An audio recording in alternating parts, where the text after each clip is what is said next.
रसूलुल्लाह सल्लल्लाहु अलैहि वसल्लम ने भी बताया है कि जब दज्जाल के बारे में सुनो तो पहाड़ों की तरफ भागो। कुरान, इंजील और तौरात तीनों एक बात पर इशारा करते हैं कि पहाड़ सिर्फ पत्थर नहीं, रहस्यों के खजाने हैं।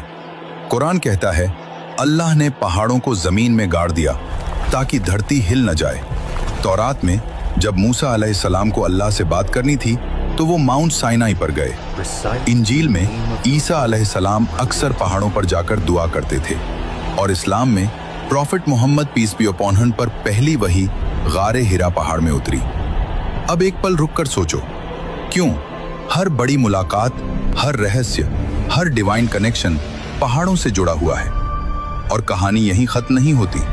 नूह अलैहिस्सलाम की कश्ती जूदी पहाड़ पर ठहरती है। हजरत सालेह अलैहिस्सलाम और उनकी कौम के सामने एक ऊंटनी पहाड़ को चीर कर निकलती है। अस्हाबे कहफ 309 साल तक पहाड़ के अंदर सोते रहते हैं और आखिर जमाने में जब दज्जाल का खात्मा होगा तो ईसा अलैहिस्सलाम ईमान वालों को लेकर कोहे तूर की तरफ चले जाएंगे और फिर याजूज और माजूज पहाड़ों के पीछे से निकलेंगे। रसूलुल्लाह सल्लल्लाहु अलैहि वसल्लम ने भी बताया है कि जब दज्जाल के बारे में सुनो तो पहाड़ों की तरफ भागो। अल्लाह ने कुरान में कई जगह अलग अलग तरह से पहाड़ों के बारे में बताया है और हमने अभी तक पहाड़ों के बारे में गंभीर होकर सोचा क्यों नहीं? अल्लाह ने कुरान में कई जगह अलग अलग तरीकों से पहाड़ों का जिक्र किया है। कहीं उन्हें जमीन के खूंटे बताया, कहीं उन्हें निशानी बनाया, कहीं उनके रंगों की बात की, कहीं कहा अगर कुरान पहाड़ पर उतरता तो वो फट जाता और कयामत के दिन यही पहाड़ रुई की तरह उड़ जाएंगे। अब साइंस की तरफ आओ।